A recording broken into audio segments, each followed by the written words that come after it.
सम्पूर्ण प्रभुका प्रिय अनि पवित्र जनमा ग्रेस टु अल च्यानल मार्फत म लोक गुरुङको तर्फबाट यहाँहरू सबैलाई हार्दिक जय मसीह। म आशा गर्छु तपाईहरु सबै कुशलै हुनुहुन्छ। प्रभुको अनुग्रहले साथै तपाईहरु सबैको प्रार्थनाले गर्दाखेरि म पनि कुशलै नै छु।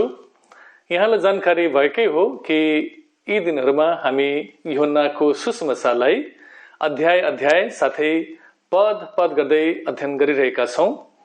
यसै सिलसिलामा आज हामीहरू यूहन्नाको 5 अध्यायको 16 देखि लिएर 37 पदसम्म अध्ययन गर्न गइरहेका छौं। म तपाईलाई बिन्ती गर्दछु कि यदि तपाईले यो भिडियोलाई हेरेर तपाई आशिषित हुनुभएको छ भने यस भिडियोलाई आफ्ना परिवारका सदस्यहरुसँग, आफ्ना मित्रहरुसँग साथै मण्डलीका प्रियजनहरुसँग पनि तपाईले शेयर गर्न नभुल्नु होला र साथै तपाईको बहुमूल्य कमेन्टको, बहुमूल्य सुझावहरुको पनि म अपेक्षा गर्नेछु। त आउनुहोस् अब हाम्रो आजको पाठलाई हामी सुरुवात गर्नेछौं र सुरुवात गर्नुभन्दा अगाडि हामी छोटो प्रार्थना गर्नेछौं। प्रभुजी, हामी तपाईलाई धन्यवाद दिन्छौं। तपाई प्रभुले हामीलाई यो सुन्दर समय हामीलाई दिनुभएको छ। तपाईको वचन हामी हेर्न गइरहेका छौं। प्रभु, तपाईले हामीलाई पद पदमा, अध्याय अध्यायमा हामीलाई अगुवाई गर्दै हुनुहुन्छ र आज पनि तपाई प्रभुले हामीलाई अगुवाई गर्नुहोस्। पवित्र आत्मा, तपाई प्रभुले हामीलाई आफ्ना वचनमा लुकेका गहिरा गहिरा रहस्यका कुराहरूलाई तपाईले उजागर गरिदिनुहोस् ताकि हामीले तपाईको वचनलाई गहिराईमा गएर हामीले बुझ्न सकौं र तपाईको नजिकमा आउन सकौं।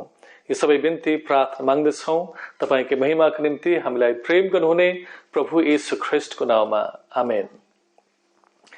आज हामीहरू यूहन्नाको 5 अध्याय त्यसको 16 देखि लिएर अन्त समय हामी हेर्न गइराखेका छौं र यसको छोटो खण्ड म अहिले वाचन गर्न गइराखेको छु। यूहन्नाको 5 अध्याय त्यसको 16 पददेखि लिएर 47 पदसम्म 47 सम्म हामी हेर्न गइराखेका छौं र हामी यसलाई खण्ड खण्ड गर्दै हामी अध्ययन गर्ने छौं। र आज यसको अध्ययनमा जानुभन्दा अगाडि हामीहरू 16 पददेखि लिएर म 18 पदसम्म सुरुवातमा पढ्न गइराखेको छु। माथि शीर्षकमा दिएको छ परमेश्वरका पुत्रद्वारा जीवन। त्यस कारणले गर्दा यहुदीहरूले येशूलाई खेद गर्न लागे किनभने उहाँले यो काम सब्बात दिनमा गर्नुभएको थियो। तब येशूले तिनीहरूलाई भन्नुभयो, मेरा पिताले अहिलेसम्म काम गरिरहनु भएको छ र म पनि काम गरिरहेछु। यसकारण यहुदीहरूले येशूलाई मार्न अझ बढी प्रयत्न गर्न लागे किनकि उहाँले सब्बात दिन भंग गर्ने काम मात्र होइन तर आफैलाई परमेश्वरको बराबरी तुल्याएर उहाँले परमेश्वरलाई आफ्नै पिता भन्नुभएको थियो। येशूले परमेश्वरलाई किन पिता भनिकन सम्बोधन गर्नुभयो? परमेश्वरसित घनिष्ठ सम्बन्धमा रहेका सबैजनालाई बाइबलले परमेश्वरका छोरा भनिकन भनेका छन्। यस्तै स्वर्गदूतहरू साथै इजरायलका राजाहरूलाई पनि परमेश्वरका छोराहरू भनी भनिएको छ। प्रस्थानको पुस्तकमा इजरायलीहरूलाई परमेश्वरका ज्येष्ठ सन्तानहरू भनिकन भनिएको छ अथवा ज्येष्ठ छोराहरू भनिकन भनिएको छ। त्यस्तै दाउद र सोलोमन दुवैलाई परमेश्वरले मेरा छोरा भनिकन यसरी सम्बोधन गर्नुभएको छ। लुकाले आफ्नो वंशावलीमा आदमलाई परमेश्वरको छोरा भनी सम्बोधन गरेका छन् तर पुरानो नियममा प्रत्यक्ष रूपमा परमेश्वरलाई पिता भनिकन कसैले पनि भनेको हामी पाउँदैनौं। स्वयं पिताले येशूको बप्तिस्माको बेला उहाँलाई आफ्नो प्रिय पुत्र भनी घोषणा गर्नुभएको थियो। हामीलाई थाहा छ जब येशू ख्रीष्ट प्रभुको पानीको बप्तिस्मा भइरहेको थियो अनि माथि आकाश उग्रियो र माथि आकाशबाट यस्तो बाणी सुनियो, परमेश्वरले भन्नुभयो यिनी मेरा प्रिय पुत्र हुन्। अनि यसरी परमेश्वर पिताले येशू ख्रीष्ट प्रभुलाई आफ्नो प्रिय पुत्र भनिकन उहाँले चिनाउनु भएको हामी उहाँको बप्तिस्माको घटनाद्वारा हामी जान्दछौं। पछि येशूले पनि सुसमाचारका पुस्तकमा उहाँलाई पिता भनेर धेरैचोटि सम्बोधन गर्नुभएको छ। अनि येशूका चेलाहरूलाई पनि पछिबाट परमेश्वरका छोराहरू भनी सम्बोधन गरिएको हामी पाउँदछौं। येशूले बेला बेलामा आफूलाई मानिसको पुत्रको रूपमा पनि चिनाउनु भयो किनकि आफू मसीह हुनुहुन्छ भने यहुदीले जानेको उहाँ चाहनुहुन्थ्यो। यूहन्नाले आफ्नो सुसमाचारमा येशूलाई परमेश्वरको पुत्र हुनुहुन्छ भनिकन उहाँले चिनाएका छन्। वास्तवमा यूहन्नाको मुख्य उद्देश्य चाहिँ कि मानिसहरूले चाहिँ येशू ख्रीष्ट प्रभुलाई परमेश्वरका पुत्र हुन् भनिकन जानुन् र उहाँलाई विश्वास गरेर चाहिँ उहाँमा जीवन प्राप्त गर्न सकुन् भन्ने उद्देश्यले यो पुस्तक लेखिएको थियो। अनि अब यहाँ चाहिँ यहुदीहरू एकदमै चिडिए, उनीहरू एकदमै रिसाए, किनभने येशू ख्रीष्ट प्रभुले चाहिँ परमेश्वरलाई चाहिँ पिता भनिकन सम्बोधन गर्नुभएको थियो। अघि मैले भने कि सम्पूर्ण पुरानो नियममा मैले अलिकति अनुसन्धान गरेँ। सम्पूर्ण पुरानो नियममा कुनै पनि मनुष्यले, कुनै पनि व्यक्तिले परमेश्वरलाई पिता भनिकन प्रत्यक्ष रूपमा सम्बोधन गर्नुभएको अथवा सम्बोधन गरेको कुनै यस्तो खालको ठाउँ छैन, कुनै यस्तो खालको उदाहरण छैन। एक त येशू ख्रीष्ट प्रभुले सब्बातको दिनमा उहाँले ती चिन्ह चमत्कारका कामहरू गर्नुभयो, चङ्गाइका कामहरू गर्नुभयो, त्यसबाट पनि उनीहरू चिडिएका थिए। अनि अर्को चाहिँ येशू ख्रीष्ट प्रभुले चाहिँ पितालाई प्रत्यक्ष रूपमा परमेश्वरलाई चाहिँ पिता भनिकन उहाँले सम्बोधन गर्नुभयो। अब हामीहरू 19 पददेखि लिएर 23 पदसम्म अहिले पढ्न गइराखेका छौँ। यहाँ यस्तो लेखिएको छ, येशूले तिनीहरूलाई भन्नुभयो, साँच्चै म तिमीलाई भन्दछु, पुत्र आफैले केही गर्न सक्दैन, तर पिताले जे गर्नुभएको देख्छ त्यही मात्र गर्छ। किनकि पिताले जे गर्नुहुन्छ पुत्रले त्यसै गर्छ।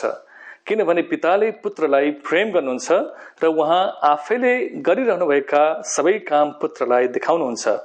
यी भन्दा महान काम उहाँले पुत्रलाई देखाउनुहुनेछ र तिमीहरू आश्चर्यचकित हुनेछौ। किनभने जसरी पिताले मृतकहरूलाई उठाउनुहुन्छ र तिनीहरूलाई जीवन दिनुहुन्छ, त्यसरी नै पुत्रले पनि जसलाई इच्छा गर्दछ त्यसलाई जीवन दिदछ। किनकि पिताले कसैको न्याय गर्नुहुन्न, तर सबै न्याय गर्ने काम पुत्रलाई दिनुभएको छ, ताकि सबैले पुत्रको आदर गरून् जसरी तिनीहरूले पिताको आदर गर्दछन्। पुत्रको आदर नगर्नेले उसलाई पठाउनु हुने पिताको पनि आदर गर्दैन। यो खण्डमा येशू ख्रीष्ट प्रभुले के भन्दै हुनुहुन्छ भन्दाखेरि कि परमेश्वर पिताले चाहिँ उहाँलाई प्रेम गर्नुहुन्छ र परमेश्वर पिताले उहाँलाई प्रेम गर्नुभएको हुनाले गर्दाखेरि पिताले जुन पनि कामहरू उहाँले आफ्नो इच्छाको परामर्शमा अथवा आफ्नो उद्देश्य अनुसार उहाँले गर्नुहुँदछ, ती सबै कामहरू चाहिँ उहाँले पुत्र येशू ख्रीष्टलाई प्रकट गरिदिनुहुन्छ र पुत्र येशू ख्रीष्ट प्रभुले पनि पिताले गर्नुभएका ती सबै कामहरू चाहिँ उहाँले परमेश्वर पिताको इच्छा अनुसार सबै उहाँले गर्नुहुँदछ। पिताले दयाका कामहरू गर्नुभएको पुत्रले देख्नुहुन्छ र उहाँले पनि यही नै गर्नुहुन्छ। हामीले त्यो पद हामीले सम्झना गर्यौं अथवा स्मरण गर्यौं जहाँ येशू ख्रीष्ट प्रभुले भन्नुभयो, म बलिदान होइन, म चाहिँ दया चाहन्छु। र परमेश्वर चाहिँ दयाको परमेश्वर हुनुहुन्छ। पिताले जुन पनि काम गर्नुहुँदछ त्यो चाहिँ आफ्ना छोराछोरीहरूको हितको निम्ति उहाँले गर्नुहुँदछ। त्यो सायद तात्कालीन रूपमा अथवा अहिले वर्तमान समयमा त्यस्तो नदेखिन सक्ला, तर अन्ततः अथवा इभेन्चुअली त्यो कामले चाहिँ मानिसहरूको हित हुँदछ र परमेश्वरले मानिसहरूको भलाइको निम्ति त्यो सबै काम गर्नुहुँदछ र हरेक उहाँले गर्नुहुने कामहरूमा चाहिँ परमेश्वरले आफ्नो दया अथवा आफ्नो अनुग्रह, अनुकम्पा, करुणा, कृपा उहाँले चाहिँ देखाउनु हुँदछ, जो चाहिँ उहाँको स्वभाव हो। परमेश्वर स्वयं प्रेम हुनुहुन्छ र जहिले पनि जुनै पनि काम उहाँले गर्नुहुँदछ उहाँले चाहिँ आफ्नो त्यही प्रेम अनुसार उहाँले काम गर्नुहुँदछ।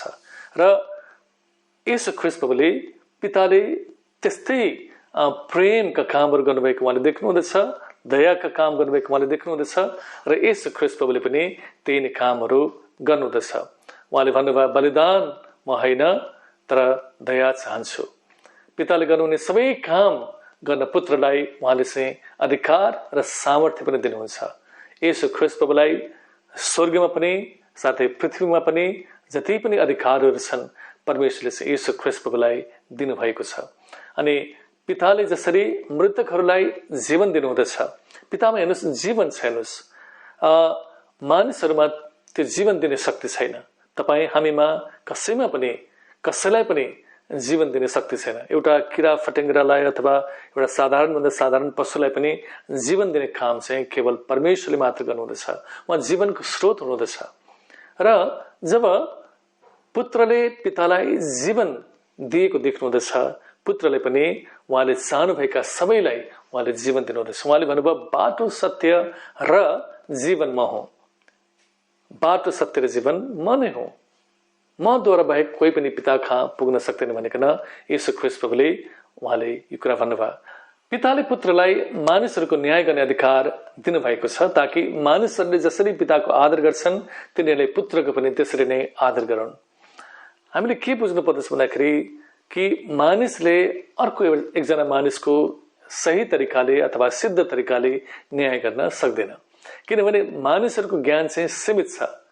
तर परमेश्वरले चाहिँ आफ्नो पुत्र येशू ख्रीष्ट प्रभुलाई त्यो न्याय गर्ने अधिकार दिनुभएको छ, किनभने जसरी परमेश्वर अन्तर्यामी हुनुहुन्छ, उहाँ सर्वज्ञानी हुनुहुन्छ र उहाँले सबै कुरा देख्न सक्नुहुन्छ। मानिसले त बाहिरी रूप मात्र देख्न सक्दछ, तर परमेश्वरले चाहिँ मानिसको भित्री सोचहरू विचारहरू उसभित्र आइरहेका सबै भावनालाई चाहिँ उहाँले एकदमै गहिरामा गएर उहाँले चाहिँ जान्न सक्नुहुँदछ। मानिसको हृदयमा खेलिरहेका सबै कुराहरूलाई भावनाहरूलाई उहाँले चाहिँ एकदमै प्रत्यक्ष रूपमा चाहिँ उहाँले देख्न सक्नुहुँदछ र जुन न्याय उहाँले गर्न सक्नुहुँदछ त्यो न्याय चाहिँ सिद्ध ठहर्छ र त्यो न्याय चाहिँ एकदमै सिद्ध हुँदछ। त्यसमा कुनै पनि कमजोरी हुँदैन, कुनै पनि खोट हुँदैन। तर कतिपल्ट मानिसले जब अर्को मानिसको हामी न्याय गर्दछौँ, किनकि त्यस व्यक्तिको बारेमा हामीलाई भित्री रूपमा हामीलाई केही पनि थाहा हुँदैन, बाहिरी रूपमा पनि हामीलाई त्यति साह्रो थाहा भएको हुँदैन। तर हामी जब त्यस व्यक्तिलाई हामी न्याय गर्दछौँ त्यो न्याय चाहिँ सिद्ध ठहर्दैन, त्यो न्याय चाहिँ सत्य ठहर्दैन। तर परमेश्वरले पुत्रलाई न्याय गर्ने अधिकार दिनुभएको छ, न्याय गर्ने सामर्थ्य दिनुभएको छ र त्यो अधिकार र त्यस सामर्थ्यमा जब पुत्रले मानिसको न्याय गर्नुहुँदछ त्यो न्याय चाहिँ सधैँभरि सही ठहर्दछ, सिद्ध ठहर्दछ र सत्य ठहर्दछ। अब यस घडी म 24 पददेखि लिएर 32 पदसम्म वाचन गर्न गइरहेको छु। साँच्चै म तिमीलाई भन्दैछु, जसले मेरो वचन सुन्छ र मलाई पठाउनु हुने माथि विश्वास गर्छ त्यससित अनन्त जीवन छ। त्यो न्यायमा आउँदैन, तर मृत्युदेखि त्यसले जीवनमा प्रवेश गरेको छ। साँच्चै म तिमीहरूलाई भन्दछु, त्यो समय आइरहेछ र त्यो समय अहिले हो जब मृतकहरूले परमेश्वरका पुत्रको स्वर सुन्नेछन् र सुन्नेहरू बाँच्नेछन्। किनभने जसरी पिता आफैमा जीवन छ उसरी नै उहाँले पुत्रलाई पनि आफैमा जीवनको स्रोत हुने अधिकार दिनुभएको छ अनि उसलाई न्यायको फैसला दिने अधिकार दिनुभएको छ, किनभने ऊ मानिसको पुत्र हो। यसमा अचम्म नमान, किनभने समय आइरहेछ जब चिहानमा हुनेहरू सबैले उसको स्वर सुन्नेछन् र बाहिर निस्कि आउनेछन्। सुकर्म गर्नेहरू जीवनको पुनरुत्थानको निम्ति र कुकर्म गर्नेहरू चाहिँ दण्डाज्ञाको पुनरुत्थानको निम्ति। म आफै केही गर्न सक्दिन, जस्तो म सुन्छु त्यस्तै न्याय म गर्छु र मेरो न्याय ठिक ठहर्छ, किनभने म आफ्नो इच्छा खोज्दिन तर मलाई पठाउनु हुनेको इच्छा खोज्दछु। यदि मैले आफ्नो विषयमा गवाही दिएँ भने मेरो गवाही सत्य हुँदैन, मेरो विषयमा गवाही दिने अर्कै हुनुहुन्छ र म जान्दछु कि मेरो विषयमा उहाँले जे गवाही दिनुहुन्छ त्यो गवाही सत्य ठहर्छ। येशू ख्रीष्ट प्रभुले यहाँ भन्नुहुन्छ, परमेश्वरको आवाज सुन्नेहरू बाँच्नेछन्। यूहन्ना 10 अध्यायको 27 देखि 28 पदमा मेरा भेडाहरूले मेरो स्वर सुन्छन् र तिनीहरूलाई म चिन्छु र तिनीहरू मेरो पछि आउँछन्। तिनीहरूलाई म अनन्त जीवन दिन्छु र तिनीहरू कहिल्यै नष्ट हुने छैनन् र कसैले तिनीहरूलाई मेरो हातबाट खोसी लैजाने छैनन्। येशू ख्रीष्ट प्रभुले यहाँ के भन्दै हुनुहुन्छ भन्दाखेरि जतिले उहाँको अथवा परमेश्वरको आवाजलाई सुन्नेछन् तिनीहरू चाहिँ बाँच्नेछन्, किनभने परमेश्वरले चाहिँ उनीहरूलाई जब बोलाउनु हुँदछ अनि तिनीहरूले उहाँको आवाजलाई सुन्दछन्, आवाजलाई चिन्दछन् र जतिजना मानिसहरू चाहिँ परमेश्वरको पछि आउँदछन् अनि परमेश्वरले ती सबैलाई चाहिँ अनन्त जीवन दिनुहुँदछ र परमेश्वरले तिनीहरूको अनन्त जीवनलाई चाहिँ उहाँले सुरक्षित राख्नुहुन्छ, किनभने तिनीहरू कुनै पनि अरू कारणहरूले गर्दाखेरि चाहिँ नष्ट हुने छैनन्, किनभने परमेश्वरले चाहिँ उनीहरूलाई अनन्त सुरक्षा दिनुहुँदछ र कसैले पनि तिनीहरूलाई मेरो हातबाट खोसी लैजाने छैनन् भनिकन येशू ख्रीष्ट प्रभुले यहाँ उहाँले चाहिँ त्यो कुरालाई स्पष्ट उहाँले गर्नुहुँदछ। शरीरले शैतानले चाहिँ उनीहरूलाई फेरि नष्ट गर्न सक्दैन, किनभने परमेश्वरले जब हामीलाई चाहिँ अनन्त जीवन दिनुहुँदछ त्यो चाहिँ हमेसाको लागि अनन्त समयसम्मको लागि चाहिँ उहाँले दिनुहुँदछ। यूहन्ना 14:6 येशू ख्रीष्ट प्रभुले भन्नुभयो, बाटो सत्य र जीवन चाहिँ म नै हुँ, मद्वारा बाहेक अरू कोही पनि पिता कहाँ आउन सक्दैन। पिता कहाँ जाने बाटो उहाँ हुनुहुन्छ, स्वर्गको ढोका उहाँ नै हुनुहुन्छ र येशू ख्रीष्ट प्रभुबाट प्रवेश गर्ने मानिसहरू मात्र परमेश्वरको राज्यमा प्रवेश गर्न सक्दछन्। र मानिसमा न त पाप क्षमा गर्ने अधिकार छ, न त कुनै व्यक्तिलाई चाहिँ जीवन दिने अधिकार छ। संसारमा थुप्रै देवी देवताहरू छन्, थुप्रै भगवानहरू बनाउँदा छन्, अनि उनीहरूले चाहिँ संसारका मानिसहरूलाई चाहिँ उनीहरूले अन्धो तुल्याइरहेका छन्। बाइबलमा लेखिएको छ कि संसारका देवहरूले चाहिँ अविश्वासीका आँखालाई चाहिँ अन्धो तुल्याइदिएको छ। उनीहरूले नाना किसिमका यस्ता दावीहरू गर्दछन्, उनीहरूले नाना किसिमका यस्ता वाचाहरू गर्दछन् जो उनीहरूले कहिल्यै पनि पूरा गर्न सक्दैनन्।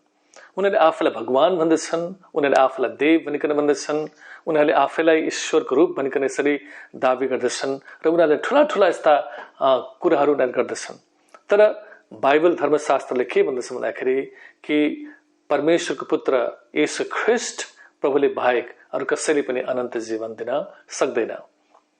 जीवनको स्रोत चाहिँ उहाँ नै हुनुहुन्छ अनि जीवन दाता उहाँ नै हुनुहुन्छ अनि जीवन चाहिँ केवल उहाँमा मात्र हामी पाउन सक्दछौँ। सारा सृष्टि, सारा ब्रह्माण्डमा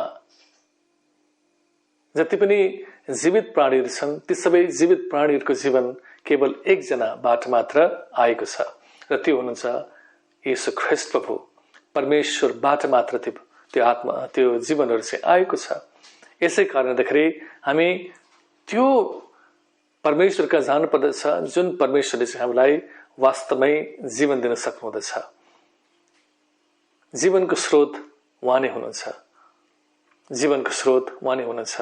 जब परमेश्वरले मानिसलाई आफ्नो हातले जमिनको माटो लिएर चाहिँ बनाउनु भयो, एउटा पुतला बनाउनु भयो, एउटा मूर्ति बनाउनु भयो, उसको सबै रूपहरू ठिक थियो, उसको सबै जीव डालहरू सबै ठिकै थियो, तर उसमा एउटै कुराको कमी के थियो भन्दाखेरि उसमा जीवन थिएन।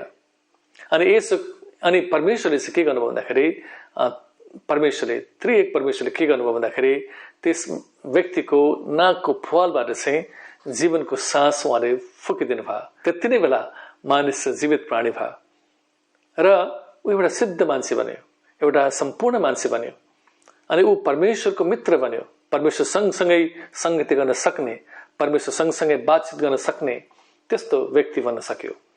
देख्नुहुन्छ र पापको कारणले गर्दाखेरि त्यो जीवन हामीबाट केही समयको लागि चाहिँ हटेर गएको थियो। हामी परमेश्वरसँग बातचित गर्न सक्दैनथ्यौँ, हामी परमेश्वरसँग हामी संसार गर्न सक्दैनथ्यौँ, उहाँसँग हामी संगति गर्न सक्दैनथ्यौँ, उहाँलाई हामीले देख्न सक्दैनथ्यौँ। तर जसै येशू ख्रीष्ट प्रभु आउनुभयो र येशू ख्रीष्ट प्रभु आउनु भएर चाहिँ हामीमा फेरि उहाँले जीवनको सास फुकिदिनु भयो। उहाँले पवित्र आत्मा दिनुभयो। पवित्र आत्मा जब उहाँले हामीलाई दिनुभयो, पवित्र आत्मा हामीमा आएर उहाँ जब बास गर्नुभयो र हामीभित्र मृतक अवस्थामा रहेको हाम्रो आत्मालाई उहाँले चाहिँ फेरि जीवित पार्नुभयो। उहाँले बौराउनु भयो, मतलब उहाँले चाहिँ बिउताउनु भयो, जीवित पार्नुभयो र जसै हाम्रो त्यस आत्मालाई उहाँले चाहिँ जीवित पार्नुभयो अनि पवित्र आत्माले चाहिँ हाम्रो आत्मालाई यो कुरा भन्नुभयो कि तिमी चाहिँ परमेश्वरको सन्तान हो। पापीहरूको न्याय गर्ने अधिकार परमेश्वरले दिनुभएको छ। जब यूहन्ना 9 अध्यायमा हामी पढ्दछौँ कि थुप्रै यहुदीहरूले चाहिँ त्यो अन्धो मानिसको विषयलाई लिएर चाहिँ येशू ख्रीष्ट प्रभुलाई खेदो गरे। येशू ख्रीष्ट प्रभुले नाना किसिमको कुराहरू गरे उनीहरूले। तर येशू ख्रीष्ट प्रभुले के भन्नुभयो भन्दाखेरि तिमीहरूले आफैलाई देख्न सक्ने भनिकन दावी गर्दछौ, देख्न सक्ने हौ भनिकन भन्दछौ, तर वास्तवमा तिम्रो अन्धा छौ र जुन अन्धोपन तिमीहरूमा छ, जुन अन्धोपन तिमीहरूमा छ त्यो अन्धोपन चाहिँ वास्तवमा तिमीहरूको न्याय हो। चाहिँ तिमीहरू चाहिँ न्यायमा परेका हौ। यसै कारणले गर्दाखेरि तिमीहरूको आँखा भए तापनि तिमीले देख्न सक्दैनौ। येशू ख्रीष्ट प्रभुले त्यहाँ न्यायको कुरा गर्नुभएको छ। अनि पुत्र किन आउनुभयो भन्दाखेरि कि त्यस्ता देख्न सक्छु भन्ने दावी गर्नेहरूलाई चाहिँ न्याय गर्नको लागि आउनुभयो। उहाँ बिमारीलाई निको पार्नको लागि आउनुभयो। तर जसले चाहिँ म स्वस्थ छु भनिकन घमण्ड गर्दछन् त्यस्ता मानिसलाई चाहिँ उहाँले न्याय गर्नको लागि आउनुभयो। र आज पनि परमेश्वरले न्याय गर्नुहुन्छ। जसले आफूलाई विनम्र तुल्याउँदछ, परमेश्वरको नजिक आउँदछ, पश्चातापी भएर आउँदछ, परमेश्वरले त्यसलाई तुरन्त उहाँले अनन्त जीवन दिनुहुँदछ। तर जसले आफूलाई एकदम अभिमानी बनाउँदछ, घमण्डी बनाउँदछ, आफ्ना पापहरू स्वीकार गर्न उसले मान्दैन, त्यस्ता कठोर हृदय भएका मानिसलाई चाहिँ उहाँले एक प्रकारले न्याय गर्नुहुँदछ। र यो संसारमा हुँदाखेरि मात्र होइन, तर पछिबाट पनि जब उहाँ न्यायको आसनमा बस्नुहुन्छ त्यति बेला पनि उहाँले चाहिँ मानिसहरूको न्याय गर्नुहुन्छ। अनि उहाँले भन्नुभयो उहाँमा पुनरुत्थानको शक्ति छ। एकदमै येशू ख्रीष्ट प्रभु चाहिँ उहाँ पुनरुत्थान पनि हुनुहुन्छ र जीवन पनि हुनुहुन्छ। पुनरुत्थान र जीवन दुवै उहाँमा छ। हामीलाई लाजरसको त्यस घटना हामीलाई याद छ। यूहन्ना 11 अध्यायको 25 पदमा हामी येशू ख्रीष्ट प्रभुले यो कुरा भन्नुभएको हामी स्मरण गर्दछौँ। जब मार्था येशू ख्रीष्ट प्रभु कहाँ आइन् अनि मार्था एकदमै दुखित थिइन्। आफ्नो भाइ गुमाएकोमा उनी एकदमै दुखित थिइन्। तर येशू ख्रीष्ट प्रभुले चाहिँ त्यो अवसरलाई चाहिँ उहाँले प्रयोग गर्नु भएर आफैलाई उहाँ पुनरुत्थान र जीवन हुनुभएको कुरा चाहिँ उहाँले मार्थालाई बताउनु हुँदछ। एकदमै एउटा रोचक कुरा चाहिँ के छ भन्दाखेरि जब जब जब यस्ता घटनाहरू हुँदछन् येशू ख्रीष्ट प्रभुले त्यस्तो घटनालाई बडो सुन्दर तरिकाले एउटा एकदमै गहन शिक्षा दिनको लागि चाहिँ उहाँले चलाउनु हुँदछ। कतिवटा यस्ता घटनाहरूलाई चाहिँ येशू ख्रीष्ट प्रभुले एकदमै सुन्दर तरिकाले चाहिँ उहाँले प्रयोग गर्नुभएको छ। चाहे त्यो 5000 को भीडलाई भोजन खुवाउने घटना होस्, चाहे त्यो इनारको पानी तिर्खा लागेको बेलामा इनारको पानी पिउनको लागि याकुबले खनेको इनारमा पर्खिरहनु भएको अवस्थामा सामरी स्त्रीसँग उहाँले गर्नुभएको कुराकानी होस्, हरेक त्यस्ता प्रसङ्गहरूलाई, हरेक त्यस्ता घटनालाई चाहिँ येशू ख्रीष्ट प्रभुले एकदमै महत्त्वपूर्ण शिक्षा दिनको लागि उहाँले एउटा अवसरको रूपमा प्रयोग गर्नुभएको छ। र पुनरुत्थान र जीवन चाहिँ येशू ख्रीष्ट प्रभु हुनुहुन्छ। किनभने लाजरसलाई पछिबाट गएर येशू ख्रीष्ट प्रभुले फेरि जीवित पार्नुभयो। त्यो वास्तवमा त्यो एउटा कस्तो भन्दाखेरि एउटा अस्थायी पुनरुत्थानै थियो। किनभने पछिबाट गएर लाजरस फेरि मर्नेवाला थियो।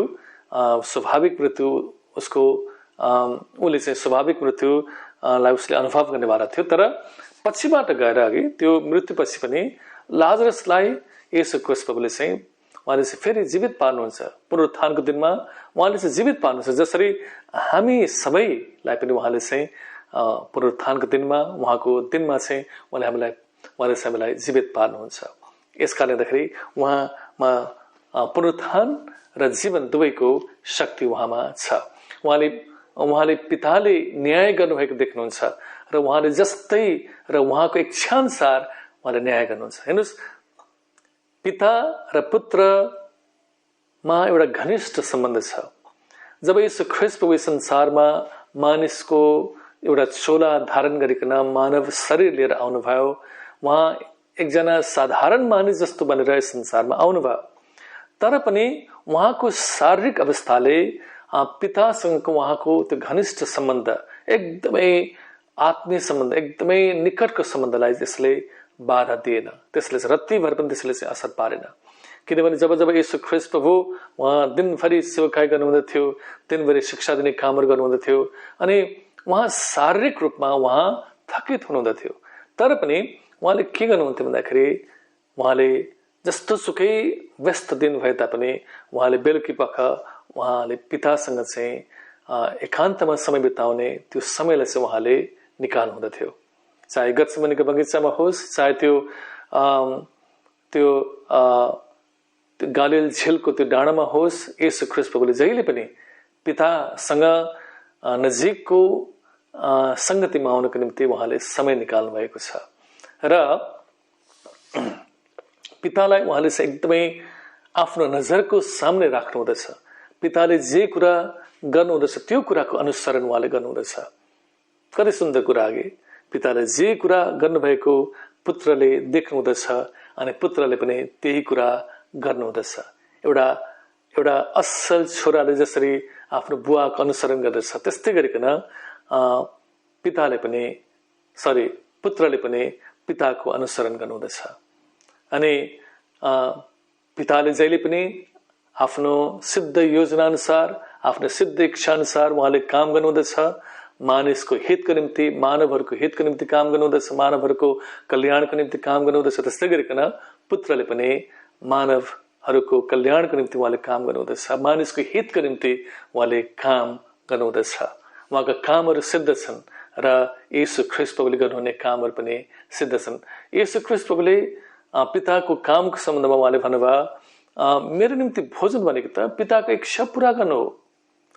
पिताले जे कुरा गर्न चाहनुहुँदछ त्यही कुरा गर्नु चाहिँ मेरो निम्ति शारीरिक भोजन खाए जस्तो हो भनिकन उहाँले चाहिँ आफ्ना चेलाहरूलाई सामरियाको त्यस यात्राको समयमा उहाँले भन्नुभएको कुरा हामीलाई याद छ, यूहन्नाको 4 अध्यायको 34 पदमा। अनि उहाँले दिनुहुने गवाहीलाई ती यहुदीहरूले इन्कार गरे तापनि पिता स्वयंले उहाँको बारेमा जुन गवाही दिनुहुँदछ त्यो गवाही चाहिँ सत्य ठहर्छ र जसलाई कसैले पनि इन्कार गर्न सक्दैन भनिकन येशू ख्रीष्ट प्रभुले भन्नुभयो। हेर्नुहोस्, अब यूहन्नाले पनि येशू ख्रीष्ट प्रभुको बारेमा गवाही दिएका छन्। तर यूहन्नाको गवाही भन्दाखेरि पनि परमेश्वर पिताले येशू ख्रीष्ट प्रभुको बारेमा दिनुभएको गवाही चाहिँ सिद्ध छ हो। यूहन्नाले दिएका गवाही पनि त्यो असल गवाही हो। तर येशू ख्रीष्ट प्रभुले भन्नुहुँदछ, मसँग अर्को एकजना व्यक्ति पनि हुँदछ जसले दिएको गवाही चाहिँ अझ सिद्ध ठहर्दछ। अनि उहाँले भन्नुभएको व्यक्ति चाहिँ स्वयं परमेश्वर हुनुहुन्छ। परमेश्वरले माथि आकाशवाणीबाट अघि आकाशवाणी गर्नुभएर चाहिँ पुत्र येशू ख्रीष्टको बारेमा भन्नुभयो, यिनी मेरा प्रिय पुत्र हुन् जोसँग म अति नै प्रसन्न छु। अनि येशू ख्रीष्ट प्रभु पानीको बप्तिस्मा लिइराख्नु भएको थियो। यूहन्ना पनि त्यहाँ उपस्थित थिए, अरू पनि थुप्रै यहुदीहरू त्यहाँ उपस्थित थिए। यी सबै यहुदीहरूले यूहन्नाले पनि त्यो कुरालाई सुने। अनि यूहन्नाले पछिबाट गएर त्यही कुराको गवाही चाहिँ दिँदछन् कि साँच्चै नै परमेश्वरले चाहिँ येशू ख्रीष्ट प्रभुलाई आफ्नो प्रिय पुत्र भनिकन यसरी गवाही दिनुभएको छ। र वास्तवमा भन्यो भने यूहन्नाले त्यही दिनदेखि नै येशू ख्रीष्ट प्रभु चाहिँ मसीहा हुनुभएको कुरा थाहा गर्दछन्, चिन्दछन्। र येशू ख्रीष्ट प्रभु प्रतिको उहाँको जुन दृष्टिकोण थियो त्यो दृष्टिकोणमा धेरै ठुलो यसले चाहिँ प्रभाव पार्दछ। 28 पदमा र 29 पदमा के भनेको छ भन्दा, यसमा अचम्म नमाना, किनभने समय आइरहेछ जब चिहानमा हुनेहरू सबैले उसको स्वर सुन्नेछन् र बाहिर निस्किआउनेछन् र सुकर्म गर्नेहरू जीवनको पुनरुत्थानको निम्ति र कुकर्म गर्नेहरू चाहिँ दण्डाज्ञाको पुनरुत्थानको निम्ति। कुकर्मीहरूको पुनरुत्थान भइसकेपछि उनीहरूलाई चाहिँ परमेश्वरले चाहिँ पुत्र येशू ख्रीष्टले चाहिँ नरककुण्ड उहाँले पठाउनु हुँदछ। तर धर्मीजन चाहिँ सधैँभरिको लागि परमेश्वरसँग समय बिताउनको लागि चाहिँ, परमेश्वरसँग अनन्त जीवन बिताउनको लागि चाहिँ उनीहरू चाहिँ पुनरुत्थान हुनेछन्। त्योभन्दा माथिको पद 27 मा लेखिएको छ, अनि उसलाई न्यायको फैसला दिने अधिकार दिनुभएको छ किनभने ऊ मानिसको पुत्र हो। यहाँबाट अर्को चाखलाग्दो कुरो के छ भन्दाखेरि येशू ख्रीष्ट प्रभुले स्वयंलाई, अघि पनि हामीले भन्यौं, येशू ख्रीष्ट प्रभुले स्वयंलाई यहाँ मानिसको पुत्र भनिकन भन्नुभएको छ। परमेश्वरले उहाँलाई आफ्नो प्रिय पुत्र भनिकन भन्नुभयो। अनि यहाँ चाहिँ येशू ख्रीष्ट प्रभुले आफूलाई मानिसको पुत्र भनिकन भन्नुभएको छ। परमेश्वर पिताले येशूलाई आफ्नो प्रिय पुत्र भनिकन भन्नुभयो। तर यहाँ हामीले देख्यौं कि कसरी येशू ख्रीष्ट प्रभुले आफूलाई मानिसको पुत्र भनिकन उहाँले भन्नुभएको छ। येशू ख्रीष्ट प्रभुले आफूलाई किन मानिसको पुत्र भनिकन भन्नुभयो जबकि परमेश्वर पिताले उहाँलाई आफ्नो प्रिय पुत्र भनिकन उहाँले भन्नुभयो? यसको अलिकति पृष्ठभूमि छ। हामी दानियलको 7 अध्याय 1 देखि 7 पदमा यसबारे अलिकति हामी जान्न सक्दछौं, जहाँ पहिलोचोटि येशू ख्रीष्ट प्रभुलाई चाहिँ मानिसको पुत्र भनिकन भनिएको छ। मानिसको पुत्र भनिकन येशू ख्रीष्टलाई चाहिँ सम्बोधन गरिएको छ। अब हामीहरू 33 पददेखि लिएर 40 पदसम्म हामी पढ्नेछौं। यहाँ यस्तो लेखिएको छ, तिमीहरूले यूहन्ना कहाँ सोध्न पठायो अनि उनले सत्यको गवाही दिएका छन्। मैले ग्रहण गर्ने गवाही मानिसको होइन, तर तिमीहरूको उद्धार होस् भनेर म यी कुरा भन्दछु। यूहन्ना बल्दो र चम्किलो बत्ती थिए र तिमीहरू उनको प्रकाशमा थोरै समय आनन्द बनाउन राजी भयो।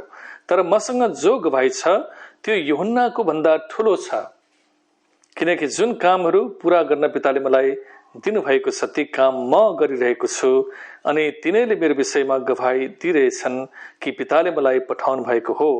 मलाई पठाउनु हुने पिता आफैले मेरो विषयमा गवाही दिनुभएको छ। उहाँको स्वर तिमीहरूले कहिले सुनेका छैनौ अनि उहाँको रूप कहिल्यै देखेका छैनौ। उहाँको वचन तिमीहरूमा रहँदैन, किनभने जसलाई उहाँले पठाउनु भयो तिमीहरू उहाँमाथि विश्वास गर्दैनौ। तिमीहरू धर्मशास्त्रमा खोजी गर्दछौ, किनकि त्यहाँ अनन्त जीवन पाइन्छ भने तिमीहरू ठान्छौ। मेरो विषयमा गवाही दिने तिनै धर्मशास्त्र हुन्, तापनि तिमीहरू जीवन प्राप्त गर्न म कहाँ आउन इन्कार गर्छौ। येशू ख्रीष्ट प्रभुले अहिले यहाँ के भन्दै हुनुहुन्छ भन्दा कि जुन काम उहाँले अहिले गर्दै हुनुहुन्छ त्यो चाहिँ पिताको काम हो, र किनकि उहाँले पिताको काम गर्दै हुनुहुन्छ र पिताको सिद्ध काम उहाँले गर्दै हुनुहुन्छ र त्यो सबै कामले चाहिँ उहाँको बारेमा चाहिँ गवाही दिँदछ। यूहन्नाले पनि यहुदीहरूलाई येशू ख्रीष्ट प्रभुको बारेमा गवाही दिएका थिए, तर यूहन्नाको गवाही भन्दाखेरि पनि अझ ठुलो गवाही मसँग छ भनिकन ती यहुदीहरूलाई अहिले येशू ख्रीष्ट प्रभुले भन्दै हुनुहुन्छ। र त्यो गवाही चाहिँ उहाँका कामहरू हुन्, जुन काम चाहिँ पिताले उहाँलाई दिनुभएको छ। अनि यहाँ 37 मा लेखिएको छ कि मलाई पठाउनु हुने पिता आफैले मेरो विषयमा गवाही दिनुभएको छ। उहाँको स्वर तिमीले कहिले सुनेका छैन अनि उहाँको रूप कहिल्यै देखेका छैनौ। स्वयं पिताले पनि एकपल्ट मात्र होइन, घरिघरि उहाँले पुत्रको बारेमा गवाही दिनुहुँदछ। र यदि गवाही दिने चाहिँ स्वयं पिता हुनुहुन्छ भने त्यो जस्तो सिद्ध गवाही अरू के हुन सक्दछ। यूहन्ना एकजना मानिस मात्र थिए, अनि यूहन्नाले जुन गवाही दिए येशू ख्रीष्ट प्रभुको बारेमा त्यो गवाहीको आफ्नो महत्त्व छँदैछ, त्यो गवाहीको आफ्नो स्थान छँदैछ। तर पनि येशू ख्रीष्ट प्रभुले भन्दै हुनुहुन्छ त्यो भन्दाखेरि पनि अझ सिद्ध गवाही मसँग छ, किनकि उहाँले अहिले पिताले सम्पन्न भएको काम गर्दै हुनुहुन्छ र उहाँले गर्नुहुने ती सबै पिताले सम्पन्न भएका कामहरू, पिताले दिनुभएका जिम्मेवारी जुन उहाँले गर्दै हुनुहुन्छ तिनै कामले चाहिँ उहाँ परमेश्वरको पुत्र हुनुहुन्छ र उहाँ चाहिँ परमेश्वरको तर्फबाट आउनुभएको उहाँ मसीहा हुनुहुन्छ भनिकन गवाही दिँदछन्। र येशू ख्रीष्ट प्रभुले भन्दै हुनुहुन्छ कि स्वयं पिताले मेरो बारेमा गवाही दिनुहुँदछ, अनि पिताले हो एकपल्ट मात्र होइन, घरिघरि पुत्रको बारेमा चाहिँ गवाही दिनुभएको छ। यिनी मेरा प्रिय पुत्र हुन्, यिनीसँग म अति नै प्रसन्न छु, यिनी मेरा प्रिय पुत्र हुन्, यिनका कुराहरू सुन। उहाँले यसरी पुत्रलाई चाहिँ उहाँले यसरी इन्डोर्स गर्दै हुनुहुन्छ, पुत्रको कामलाई चाहिँ उहाँले चाहिँ यसरी समर्थन गर्दै हुनुहुन्छ, इन्डोर्स उहाँले गर्दै हुनुहुन्छ अरूको अगाडि। अनि 38 मा लेखेको छ उहाँको वचन तिमीहरूमा रहँदैन, किनभने जसलाई उहाँले पठाउनु भयो तिमीहरू उहाँमाथि विश्वास गर्दैनौ। यदि तिमीहरूले चाहिँ मलाई विश्वास गर्थ्यौ भने परमेश्वर पिताको वचन चाहिँ तिमीहरूमा रहन्थ्यो। परमेश्वर पिताको वचनलाई तिमीहरूले बुझ्न सक्ने थियौ र वचनले तिमीहरूको जीवनमा काम गर्न सक्ने थियो। तर एउटा मुख्य कुरो नै तिमीहरूले गर्न सकिरहेका छैनौ कि उहाँले पठाउनु भएको उहाँको पुत्रलाई चाहिँ तिमीहरूले इन्कार गरिरहेका छौ। र जोसँग पुत्र हुनुहुन्न त्योसँग पिता हुनुहुन्न, जोसँग पुत्र हुनुहुन्छ त्यससँग पिता पनि हुनुहुन्छ, र पिताको सबै आशिषहरू, पिताका सबै वचनहरू चाहिँ त्यस व्यक्तिको आउँदछ। तर तिमीहरूले मूल कुरो नै गर्न सकिरहेका छौ, पुत्रलाई तिमीहरूले इन्कार गरिरहेका छौ भनिकन यसरी येशू ख्रीष्ट प्रभुले चाहिँ ती यहुदीलाई उहाँले भन्दै हुनुहुन्छ। अनि अर्को कुरा यहाँ येशू ख्रीष्ट प्रभुले भन्नुभयो कि तिमीहरू धर्मशास्त्रमा खोजी गर्दछौ, किनभने त्यहाँ अनन्त जीवन पाइन्छ भने तिमीहरू ठान्छौ। मेरो विषयमा गवाही दिने तिनै धर्मशास्त्र हुन्, तापनि तिमीहरू जीवन प्राप्त गर्न म कहाँ आउन इन्कार गर्दछौ। यहुदीहरू, फरिसीहरू, शास्त्रीहरू उनीहरूले आफ्नो पुरो जीवन धर्मशास्त्रको अध्ययनमा बिताएका थिए। अनि उनीहरूले धर्मशास्त्रको अध्ययनलाई एकदमै आफ्नो जीवनको सबैभन्दा उच्च प्राथमिकता उनीहरूले मान्दथे। आफ्नो सम्पूर्ण जीवन नै धर्मशास्त्रको अध्ययन र साथै त्यसको अनुवादमा उनीहरूले लगाएका थिए। उनीहरूले एकदमै ध्यानसँग चाहिँ धर्मशास्त्रका हरेक पक्षलाई चाहिँ उनीहरूले एकदमै केलाएर हेर्दथे। किन हेर्दथे भन्दाखेरि कि उनीहरूले चाहिँ जीवन पाउन सकुन् भन्न खातिर उनीहरूले हेर्दथे। अनन्त जीवन पाइन्छ कि भनिकन ती धर्मशास्त्र उनीहरूले चाहिँ हेर्दथे, खोजी गर्दथे। येशू ख्रीष्ट प्रभु आफ्नै मानिसहरूको बीचमा आउनुभयो, यहुदीहरूको बीचमा आउनुभयो, तर आफ्नैहरूले उहाँलाई चाहिँ इन्कार गरे भनिकन यहाँ लेखिएको छ। अब म 41 देखि 47 पदसम्म वाचन गर्न गइरहेको छु। म मानिसहरूबाट महिमा ग्रहण गर्दिन, तर परमेश्वरको प्रेम तिमीहरूमा छैन भनी म जान्दछु।